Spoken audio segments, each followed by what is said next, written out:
तो अगला standard COP 12। COP 12 किस बारे में बात करेगा? सिडेशन।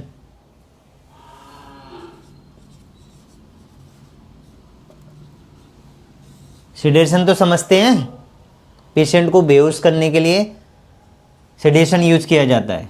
सो सिडेशन के स्टैंडर्ड है ये। अगेन रिटन गाइडलाइंस अवेलेबल हो based on the approved guidelines. तो आपका इसका अप्रोप्रिएट पॉलिसी होगा सिडेशन का। हु विल गिव सिडेशन, कौन देगा?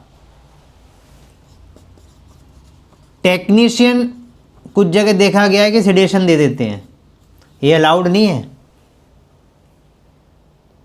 आपने देखा होगा, आप जाइए किसी सेटअप में, वहाँ पर सिडेशन देने की रिक्वायरमेंट पड़ जाए, मान लीजिए CT स्कैन रूम में, तो वहाँ पर टेक्नीशियन ही ट्रेंड हो जाता है, वही सिडेशन दे देता है, लेकिन ये लीगली अलाउड नहीं है।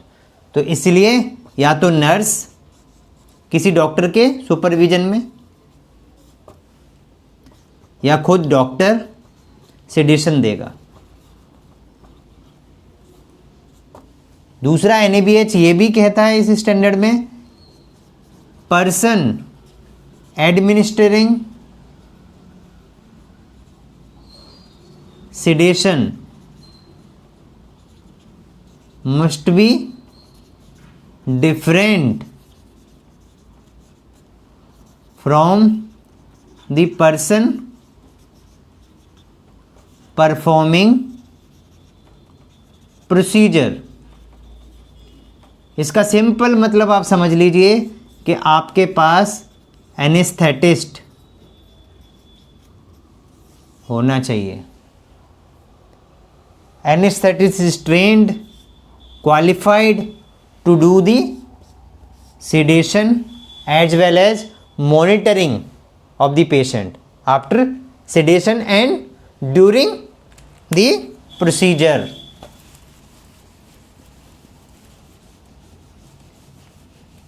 सो एनेस्थेटिस्ट होगा तो आपको सेडेशन की मॉनिटरिंग भी करने में प्रॉब्लम नहीं होगी, क्योंकि इसको डॉक्यूमेंट भी किया जाएगा। क्लियर है? सेडेशन देते हैं तो इन्फॉर्म्ड कंसेंट भी लेते हैं। इन्फॉर्म्ड कंसेंट तो आप समझ ही गए हैं, रिस्क बेनिफिट अल्टरनेटिव्स बताना होगा पेशेंट को, अच्छे तरीके से समझाना होगा और उसके बाद उससे साइन लेने होंगे और डॉक्टर को भी साइन करना पड़ेगा with date, time, name. So consent is very important before administering sedation.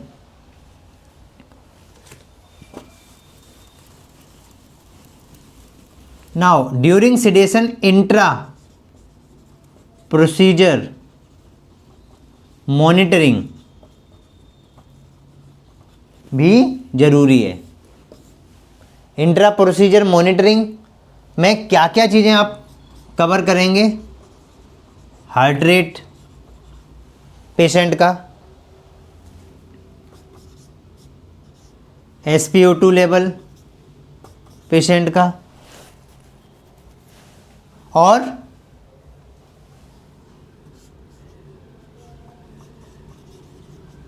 Pulse. मोटा मोटा आपको ये चीज़ें सारी कवर करनी पड़ेंगी, ठीक है? और case to case basis cardiac rhythm आप कवर करेंगे ही करेंगे, ठीक है ना? हार्ट रेट या कार्डिक रिदम आप उसको बोल सकते हैं। केस टू केस बेसिस जो है वो आप इसको फॉलो करेंगे, इस चीज़ का ध्यान रखेंगे, ठीक है?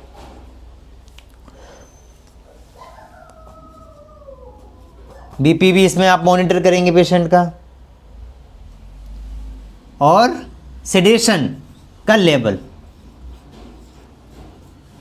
ऑफ सेडेशन, इसकी मॉनिटरिंग आप पेशेंट की during procedure and after sedation आपको इस चीज़ को मॉनिटर करना होगा।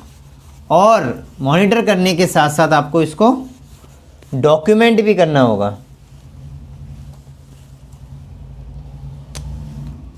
Documenting the monitoring.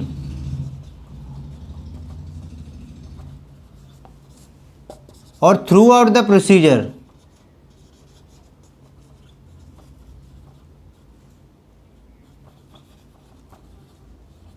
आपको पेशेंट को मॉनिटर जो होता है ना,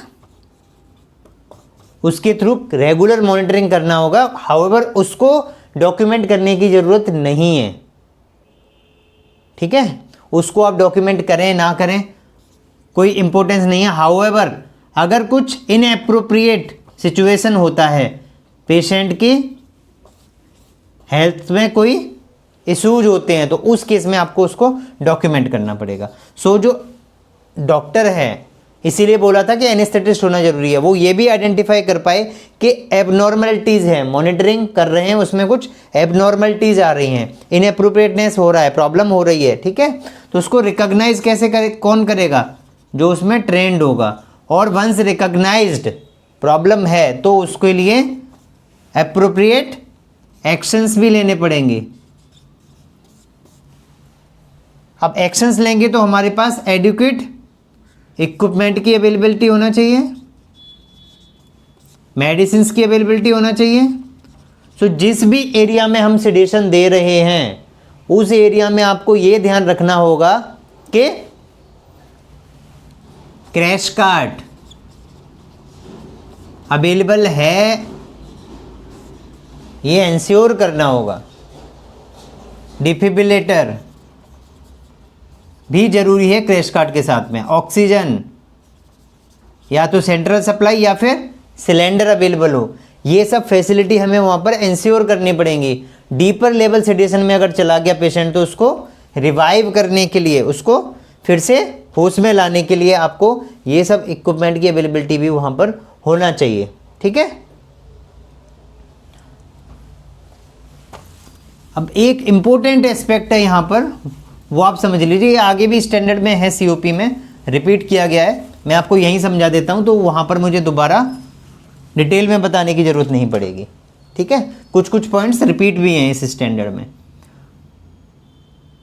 criteria to discharge from recovery area.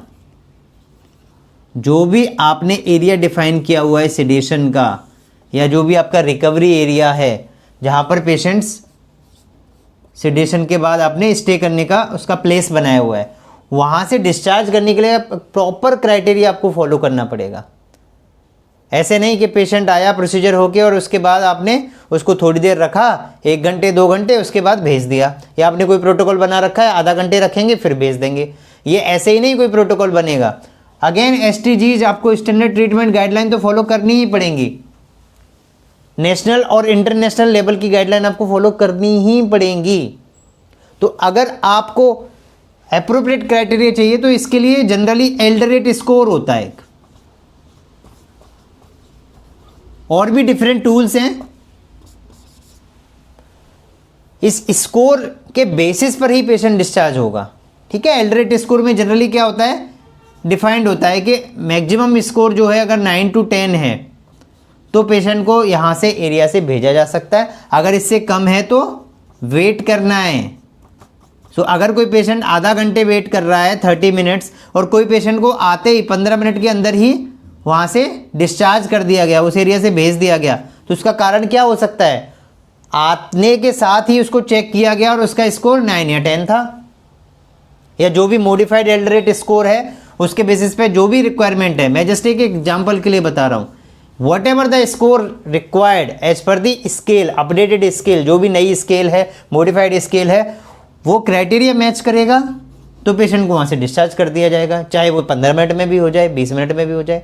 और अगर वो क्राइटेरिया मैच नहीं कर रहा है तो हो सकता है पेशेंट को 3 घंटे भी रखना पड़ जाए। क्लियर है? तो डिफाइंड क्राइटेरिया होना चाहिए, इसका आपका प्रॉपर पॉलिसी होना चाहिए। Who will monitor this type of patient, और किसका डिसीजन होगा पेशेंट को वहाँ से ट्रांसफ़र करने का उस एरिया से। अब इस स्केल के बेसिस पे ये भी ध्यान रखना है कि अगर पेशेंट 1 घंटा हो गया, 2 घंटा हो गया, 3 घंटे हो गए, अभी भी पेशेंट का जो स्कोर है वो अप टू द मार्क नहीं आ रहा है, यानी कि जो डिस्चार्ज के क्राइटेरिया हैं उस लेवल पे नहीं पहुंच पा रहा है, तो क्या करें हम? रिकवरी एरिया में ही पेशेंट को रखे रहें? नहीं रख सकते, क्योंकि हमारे पास एक लिमिटेड स्पेस होगा उस एरिया में, नेक्स्ट पेशेंट भी तो आना होगा। तो फिर ऐसे पेशेंट्स को आपको आईसीयू में शिफ्ट करना पड़ जाएगा। क्लियर है? सो ये है सेडेशन का स्टैंडर्ड, इसमें इतना ही सब कुछ है। Thank you.